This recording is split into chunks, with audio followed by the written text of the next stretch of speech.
एक निश्चित साधारण ब्याज की दर पर ₹803 वर्षों में ₹956 हो जाते हैं। यदि ब्याज की दर 4% बढ़ा दी जाए तो ₹803 वर्षों में कितने हो जाएंगे। अब यहाँ पर ब्याज की दर नहीं दिया गया है और ब्याज की दर ही बढ़ाना है, तो पहले ब्याज की दर ही निकाल लेते हैं कितना आएगा। ब्याज की दर R बराबर निकालेंगे तो ब्याज कितना हो जाएगा। यहाँ पर 956 में से 800 घटाएंगे 156, ब्याज गुणा 100 और बटा मूलधन। मूलधन है 800 और समय है 3 वर्ष, तो 2 जीरो से 2 जीरो गया और 3 से इसको काटेंगे आएगा 3 पंजे 15 और 3 दूनी 6, 52/8। 52 को 8 से भाग करेंगे तो 8 छंग 48 और 4 बचा, 8 पंजे 40, 6.5%। ब्याज की दर आ गई 6.5%। अब ब्याज की दर को बढ़ाना है 4%, तो 4% जब बढ़ाएंगे 6 और 4 10 हो जाएगा 10.5%। तो 1 साल का ब्याज है 10.5%। अगर 3 साल का निकालना है, 3 साल का ब्याज 3 से इसमें गुणा कर देंगे, 10 या 30 और ये हो जाएगा 31.5%। तो 3 वर्षों के बाद अब हमको बताना है कि मिश्र धन कितना हो जाएगा। तो 3 साल का निकालना है तो 800 गुणा 31.5, 131.5 और बटा में 100। 3 साल का ब्याज सीधे निकल जाएगा, 100 प्लस करके गुणा में कर देंगे और 2 जीरो से 2 जीरो गया। 8 से इसमें गुणा करेंगे, 8 पंजे 40 और 8 और 4 12, 8 या 24 और 1 25, 8 और 2 10, तो 1052।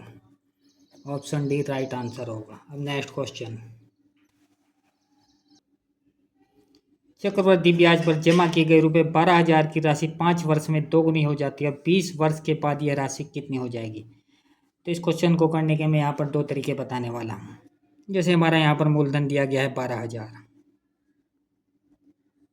और ये दोगुना हो जाता है 24,000 हो जाता है, और कितने समय में होता है दर, समय में होता है 5 वर्ष में। तो ये ऐसे आता है जैसे मूलधन मिश्र धन बराबर होता है मूलधन गुणा 1 प्लस दर बटे 100 चक्रवृद्धि ब्याज में निकालते हैं। मैं यहाँ पर 100 प्लस R बटा 100 करना था, डायरेक्ट R लिख रहा हूँ। तो 3 जीरो से 3 जीरो गया और 12 से इसको काटेंगे 2 बार और नीचे आ गया 1, तो 2/1। अब यहाँ पर समय 5 वर्ष है, समय 20 वर्ष करना है, तो कितने से गुणा करेंगे इसमें।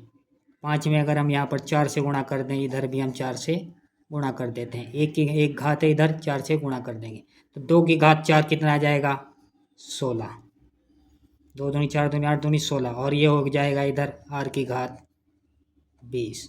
तो 20 वर्ष में 16 गुना हो जाएगा, पहले का 16 गुना 16/1, तो पहले का 16 गुना हो जाएगा। मूलधन 16 से इसमें गुणा कर देंगे, पहले मूलधन था 12,000, तो 12,000 में 16 से गुणा कर देंगे तो 16 दूनी 32 और 16 एकम 16 और 3 19, तो 1,92,000 और ये ऑप्शन सी में मौजूद है। और इसका दूसरा तरीका यह है, जैसे यहाँ पर ये दिया गया है कि 5 वर्ष में राशि दोगुनी हो जाती है, तो पहले 5 वर्ष में दोगुनी हुई, तो फिर अगले 5 वर्ष में फिर दोगुनी होगी यानी कि 4 गुनी हो गई, फिर अगले 5 वर्ष में फिर दोगुनी होगी यानी कि पहले 4 गुना थी अब 8 गुना हो गई, और फिर अगले 5 वर्ष में फिर दोगुनी होगी तो हो जाएगी 8 दूनी 16 गुनी, और 16 से उसको 12,000 को गुणा करेंगे, फिर वही आंसर आएगा।